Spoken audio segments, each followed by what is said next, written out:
Hi ഡീസ്, എല്ലാവർക്കും special good morning. നല്ലൊരു ദിവസം ഞാൻ ആശംസിക്കുകയാണ്. ഒരുപാട് നന്മകൾ നിങ്ങളുടെ ജീവിതത്തിൽ ഉണ്ടാകട്ടെ എന്ന് ഞാൻ വീണ്ടും വീണ്ടും ആശംസിക്കുകയാണ്. നമ്മളെയൊക്കെ സംബന്ധിച്ചിടത്തോളം എല്ലാ കാര്യങ്ങളും നമ്മളെല്ലാവരോടും ഓപ്പണായി പറയുന്നവരാണ്. മനസ്സിനൊരു ഭാരം തോന്നിക്കഴിഞ്ഞാൽ ആ ഭാരം മറ്റുള്ളവരുമായിട്ട് ഷെയർ ചെയ്യാറുണ്ട്. അങ്ങനെ ആ ഭാരം മാറിപ്പോകുന്നത് നമുക്ക് കാണാവുന്നതാണ്. അപ്പോൾ കുറച്ചൊക്കെ ആശ്വാസം ലഭിക്കും. എന്നാൽ നമ്മൾക്ക് മറ്റുള്ളവരോട് പറയാൻ പാടില്ലാത്ത ചില കാര്യങ്ങളുണ്ട്. നമ്മുടെ ജീവിതത്തിൽ മറ്റുള്ളവരുമായിട്ട് ഷെയർ ചെയ്യാൻ പറ്റാത്ത കുറച്ച് കാര്യങ്ങളുണ്ട്. അത് ഏതൊക്കെയാണ് ദൈവം അനുശാസിക്കുന്നത് എന്ന് ഞാൻ നിങ്ങളോട് സംസാരിക്കാനായിട്ട് ആഗ്രഹിക്കുകയാണ്. അതിലൊന്നാമത്തേതാണ് നമ്മളുടെ ഫ്യൂച്ചർ പ്ലാൻ എന്നുള്ളത്, ഭാവി പദ്ധതി. നമ്മളുടെ ഭാവി പദ്ധതി എന്താണെന്ന് ആരോടും നമ്മൾ ഷെയർ ചെയ്യരുത് എന്നുള്ളതാണ്. കാരണം നമ്മുടെ ഭാവി പദ്ധതിയെപ്പറ്റി മറ്റുള്ളവരോട് സംസാരിക്കുമ്പോൾ നമുക്ക് വളരെയധികം സന്തോഷം തോന്നും, ഒരു വ്യാജമായ സന്തോഷം.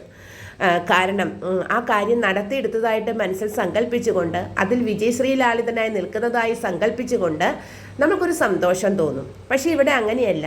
നമ്മുടെ ഫ്യൂച്ചർ പ്ലാൻ എന്താണെന്ന് ആരോടും പറയരുത്. കാരണം നമ്മളത് മറ്റുള്ളവരോട് ഷെയർ ചെയ്യുമ്പോൾ നമ്മളുടെ എനർജി അവിടെ വേസ്റ്റ് ആവുകയാണ് ചെയ്യുന്നത്. മറ്റുള്ളവരുടെ അസൂയ കണ്ണുകൾ, ജലസി ആയിട്ടുള്ള ഐസ് നമ്മളുടെ മേൽ വരികയും നമ്മളുടെ എനർജിയെ, നമ്മുടെ പദ്ധതിയെ അത് നശിപ്പിച്ച് കളയും എന്നുള്ളതാണ്. ഇപ്പോൾ ഒരു സിംഹം, ഒരു ഉദാഹരണമായിട്ട് ഞാൻ പറയുകയാണ്. ഒരു സിംഹം പതിയിരുന്നാണ് തൻ്റെ ഇരയെ പിടിക്കുന്നത്. അതിന് ഭയം കൊണ്ടല്ല അതങ്ങനെ ചെയ്യുന്നത്. അത് പതുങ്ങിയിരുന്ന തന്ത്രം മെനയുന്നതാണ്. ഏത് വശത്ത് കൂടി ചാടിയാലാണ് അതിനെ കീഴ്പ്പെടുത്താൻ കഴിയുന്നത് എന്ന് ചിന്തിച്ചിട്ടാണ് സിംഹം പതിയിരിക്കുന്നത്. അതുപോലെ നിങ്ങൾ പതിയിരുന്നു കൊണ്ട് നിങ്ങളുടെ തന്ത്രങ്ങൾ മെനഞ്ഞ് നിങ്ങളുടെ ഭാവിയെ നല്ല രീതിയിലാക്കി തീർക്കുക. അതുപോലെ തന്നെ ഞാൻ വേറൊരു ഉദാഹരണം കൂടി പറയാനായിട്ട് ആഗ്രഹിക്കുകയാണ്. ഒരു വിത്ത് ഭൂമിയുടെ അടിയിൽ നമ്മൾ കുഴിച്ചിടുമല്ലോ, അപ്പോൾ ഭൂഖണ്ഡങ്ങൾ ഉണ്ടാവുമല്ലോ. എന്നാൽ ആ വിത്ത് എന്നും നിങ്ങളെടുത്ത് നോക്കുമോ അത് മുളച്ചിട്ടുണ്ടോ എന്ന്? അല്ലെങ്കിൽ മറ്റുള്ളവരെടുത്ത് കാണിക്കുമോ അത് മുളച്ചിട്ടുണ്ടോ, ഇത് ഞാൻ കുഴിച്ചിട്ടിരിക്കുന്ന വിത്താണ്, ഇതിൽ നിന്ന് എനിക്ക് ഒരുപാട് ഫലം കിട്ടും എന്നൊക്കെ നിങ്ങൾ കാണിച്ചു കൊടുക്കുമോ? ഒരിക്കലും അല്ല. ഒരു വിത്ത് രഹസ്യമായി ഭൂമിയുടെ അടിയിൽ കിടന്ന് ആണത് മുളക്കുന്നത്. അതേമാതിരി നിങ്ങളുടെ ഭാവി പ്ലാൻ എല്ലാം സീക്രട്ടായി വെക്കുക എന്നുള്ളതാണ്. ഒരിക്കലും രണ്ടാമത്തെ കാര്യമായിട്ട് ഞാൻ പറയുന്നത് സാമ്പത്തികമാണ്. അതായത് നിങ്ങളുടെ സാമ്പത്തിക സ്ഥിതി ആരുമായിട്ട് നിങ്ങൾ ഷെയർ ചെയ്യരുത് എന്നുള്ളതാണ്. അതായത് നിങ്ങൾ ദരിദ്രനാണ് എങ്കിൽ ആ ദാരിദ്ര്യത്തിൻ്റെ അവസ്ഥയിൽ നിങ്ങളുടെ നല്ല നല്ല പൊസിഷൻസ് നഷ്ടപ്പെടും, നല്ല നല്ല ഭാവി നഷ്ടപ്പെടും, ഓഫീസിലുള്ള സ്ഥാനം നഷ്ടപ്പെടും, മറ്റുള്ളവർ നിങ്ങളെ പരിഹസിക്കും എന്നുള്ളതാണ്. അതുകൊണ്ട് നിങ്ങളുടെ ദരിദ്രാവസ്ഥ ഒരിക്കലും ആരോടും ഷെയർ ചെയ്യരുത് എന്നുള്ളതാണ്. എന്നാൽ നിങ്ങളൊരു സമ്പന്നനാണെങ്കിലോ സമ്പന്നതയും ഷെയർ ചെയ്യരുത്. കാരണം സമ്പന്നത ഷെയർ ചെയ്യുമ്പോൾ ഇപ്പോൾ ചെറിയൊരു ജീവിയായ തേനീച്ച മുതൽ ഒരു കരടി വരെ നിങ്ങളുടെ അടുത്ത് എത്തപ്പെടാം അതിൻ്റെ ഷെയർ ആവശ്യപ്പെട്ടുകൊണ്ട്. ഞാൻ ഉപമ പറഞ്ഞു എന്ന് മാത്രമേ ഉള്ളൂ. അപ്പോൾ ഒരിക്കലും നിങ്ങളുടെ ദരിദ്രാവസ്ഥയെയും സാമ്പത്തിക അവസ്ഥയെയും ആരുമായിട്ട് ഷെയർ ചെയ്യരുതെന്നാണ് ദൈവം നിങ്ങളോട് അനുശാസിക്കുന്നത് എന്നുള്ളതാണ്. മൂന്നാമത്തെ കാര്യം എന്ന് പറയുന്നത് അപമാനമാണ്. നിങ്ങൾ എവിടെയെങ്കിലും ഡിസ്ഗ്രേസ് ആക്കപ്പെട്ടിട്ടുണ്ടോ, അപമാനിക്കപ്പെട്ടിട്ടുണ്ടോ? ഒരിക്കലും അത് ആരോടും ഷെയർ ചെയ്യരുത് എന്നുള്ളതാണ്. നിങ്ങളെ അപമാനിച്ച ആളുകളുടെ മുമ്പിൽ ഒരു പക്ഷേ നിങ്ങൾ വീണ്ടും വീണ്ടും പരിഹസിക്കപ്പെടുന്നുണ്ടാകാം. അല്ലെങ്കിൽ നിങ്ങളത് ഷെയർ ചെയ്ത വ്യക്തി നിങ്ങളെ വീണ്ടും വീണ്ടും പരിഹസിക്കുന്നുണ്ടാകാം.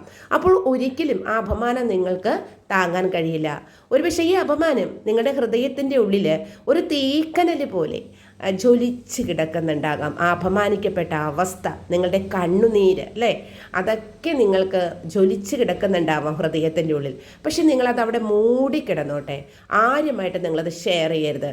പകരം നിങ്ങളെ അപമാനിച്ചവരുടെ നേരെ നിങ്ങൾ വളരെയധികം ധൈര്യശാലികളായി നിൽക്കുക. ഇതൊന്നും എന്നെ ബാധിക്കുന്ന പ്രശ്നമേ അല്ല, ആ അപമാനം വളരെ സില്ലിയാണ് എന്ന രീതിയിൽ നിങ്ങൾ അവരുടെ നേർ തല ഉയർത്തിപ്പിടിച്ച് നിൽക്കുക എന്നുള്ളതാണ്.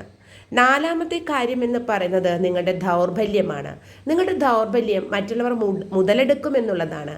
നിങ്ങളൊരു വീക്കായ ആളാണെങ്കിൽ, അതായത് നിങ്ങൾക്കൊന്നിനൊരു ധൈര്യമില്ല, തൊട്ടാവാടിയുള്ള ആളാണെങ്കിൽ ബലവാനായ നിങ്ങളെ ക്രൂശിക്കും. അതായത് ബലവാനായ ആളെ നിങ്ങളെ ചൂഷണം ചെയ്തുകൊണ്ടിരിക്കും, നിങ്ങളെ അപമാനിക്കും, വേദനിപ്പിക്കും, അടിക്കും, പരിഹസിക്കും.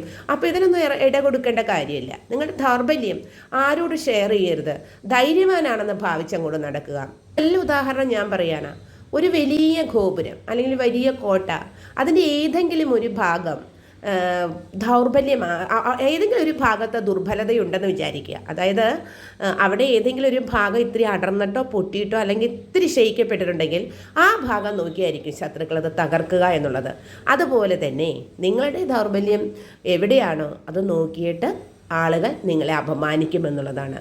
അഞ്ചാമത്തെ കാര്യം, നിങ്ങളുടെ ഫാമിലിയിലുള്ള കാര്യങ്ങൾ ഷെയർ ചെയ്യാതിരിക്കുക എന്നുള്ളതാണ്. അതായത് ഫാമിലിയിലെ കാര്യങ്ങൾ മറ്റുള്ളവരോട് പറയുമ്പോൾ അത് സൊസൈറ്റിയിൽ പറഞ്ഞവർ നിങ്ങളെ അപമാനിക്കാൻ ഇടയുണ്ട് എന്നുള്ളതാണ്. എന്നാൽ നിങ്ങൾക്ക് ഏറ്റവും വേണ്ടപ്പെട്ട, തുറന്ന് സംസാരിക്കാൻ പറ്റും എന്ന് കരുതിയ ആളോട് മാത്രം നിങ്ങളുടെ ഫാമിലി പ്രോബ്ലം ഷെയർ ചെയ്യുക എന്നുള്ളതാണ്. അപ്പോൾ ഇത്രയും 5 കാര്യങ്ങൾ നിങ്ങൾ സൂക്ഷിച്ച് ചെയ്യാനാണ് ദൈവം നിങ്ങളോട് അനുശാസിക്കുന്നത്. നിങ്ങൾ നല്ലൊരു ദൈവവിശ്വാസിയാണ്, നന്നായിട്ട് പ്രാർത്ഥിക്കുന്ന ഒരു വ്യക്തിയാണെങ്കിൽ ഇത്രയും കാര്യങ്ങൾ നിങ്ങൾ ഹൈഡ് ചെയ്ത് വയ്ക്കുക, മറ്റുള്ളവർക്ക് ഷെയർ ചെയ്യാതിരിക്കുക. അതാണ് ഏറ്റവും നിങ്ങൾക്ക് നല്ലത്. ഒരിക്കൽ കൂടി നല്ല ദിവസം ഞാൻ ആശംസിക്കുകയാണ്. ഈ ഡിവൈൻ മെസ്സേജ് എന്നും നിങ്ങൾ കേൾക്കണം. എൻ്റെ ചാനൽ സബ്സ്ക്രൈബ് ചെയ്യണം, അതോടൊപ്പം കമൻറ്റ് ചെയ്യണം, ലൈക്ക് ചെയ്യാനും മറക്കരുത്.